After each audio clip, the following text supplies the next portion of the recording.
Welcome to Corporals Corner. Today we're going to talk about and review the APO-1, so stick around.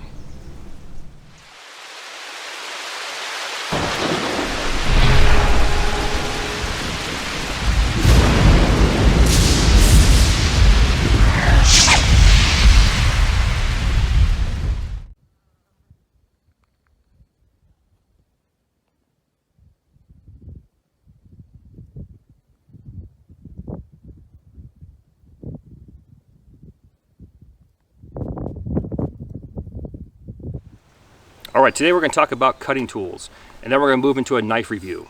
I'm actually pretty excited about this knife review because I've owned this knife now for several months, and I've been waiting, and I finally got the go-ahead to do this video, so here we are, we're going to get it done. But first, let's talk about cutting tools. What do I look for in a knife?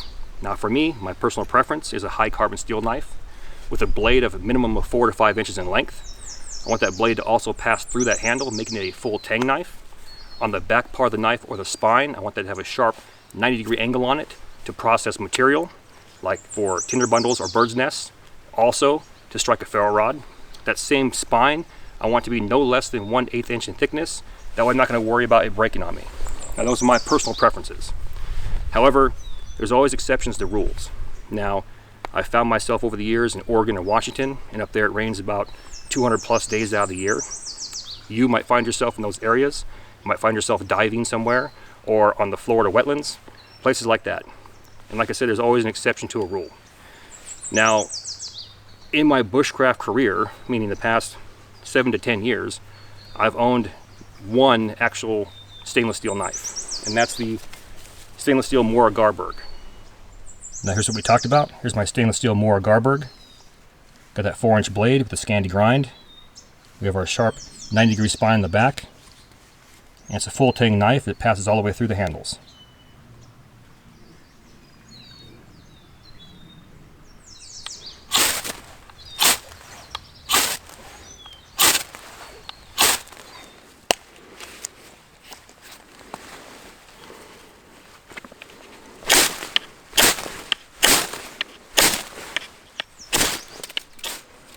From here, let's go ahead and move on and talk about the APO-1 or APO-1 by Survival Lilly. Let's party. The APO-1 or APO-1 is made from AUS-8 stainless steel. Now this type of stainless steel allows the metal to bend rather than break. Has a 5.5 inch blade, 4 3/4 inch handle, with an overall thickness of 3/16. It weighs approximately 14.5 ounces and has a Rockwell hardness of 57.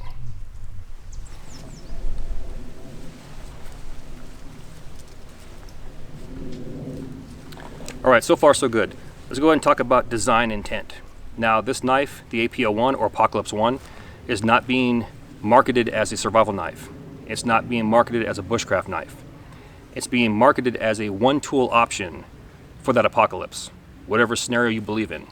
Let's say, for example, there's no more room in hell and the dead are walking the earth. You grab this knife and you go. It works in all terrains, all climates. And it's good enough to get everything done, survival, bushcraft, or killing zombies. Now, with that design intent in mind, let's go ahead and move on to some of the key features of this knife. The APO-1 has a drop point with a razor sharp saber grind. Along the spine we have a deep jimping thumb rail, which allows for a better grip when carving. Moving on, we have a tapered handle scales made from G10 material, which is a high pressure fiberglass laminate soaked in epoxy resin, and 3 stainless steel screws. We have a sharp 90-degree spine for processing material or scraping ferro rods. And finally, we have an emergency hammer with a lanyard hole. Let's go ahead and talk about the sheath. It's plastic injection molded with a drain hole. For me, it kind of resembles that old school Becker BK2. Same type of material. Attachment points on here. You can raise or lower it in the back. Got enough room here you can actually wrap paracord through there if you choose to. On the back we got 2 button snaps to attach to your belt. In the front here I actually like this the best. Most knives have 1 button. This has 1 large strap with 2 buttons. Guaranteeing that bad boy is not going to come out. And it actually locks into place as well. You hear that?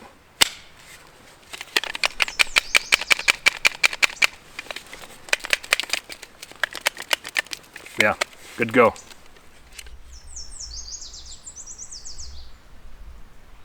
All right, cool. Now, talk is cheap. Let's go ahead and do a sharpness test. So, right out of the box, I can see that saber grind on there is razor sharp. But how sharp is it really?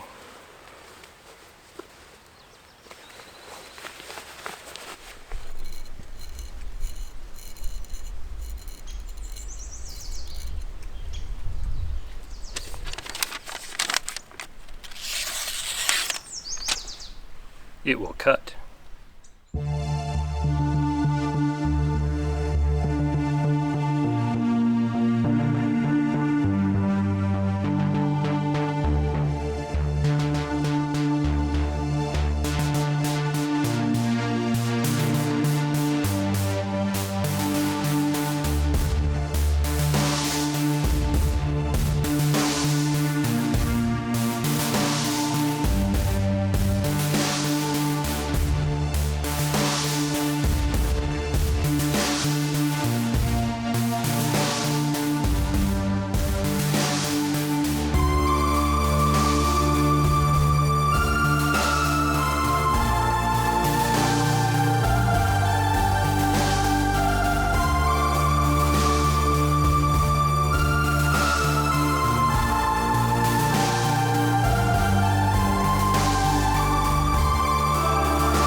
Outstanding.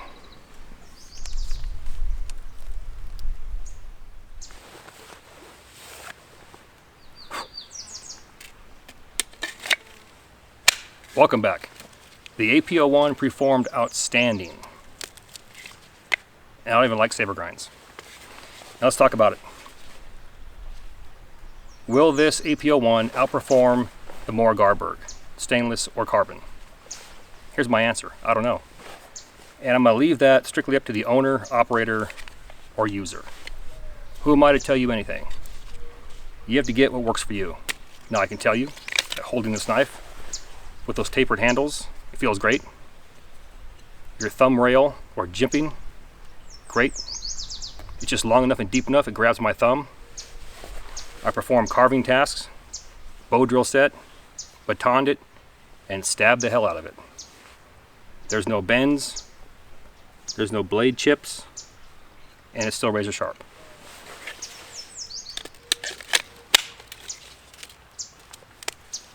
Stock price. Stainless steel Garberg with this type of sheath right here runs about 130 bucks. Without a sheath, 89 bucks. The APO-1, 120 out the door. Okay? Now, talking about sheaths. I have two forms of constructive criticism. And yeah, it's constructive. It's criticism in a way that's good. Why not offer some type of leather sheath option for those that like that?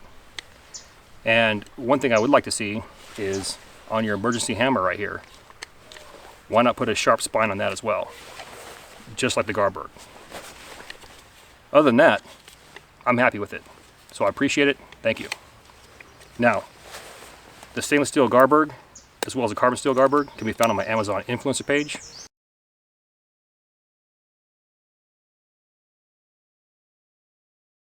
I'll toss a link inside the description box. As far as the APO-1, I'll toss that website in there as well. Now please do me a favor. Hit that like and subscribe button, ring that notification bell. Once you ring that bell, please select all notifications. This way I'll never miss a video ever again. And as always, thank you for your comments, views, and support. Thanks for watching. Get out in the field, have some fun. I'm going to catch you next time.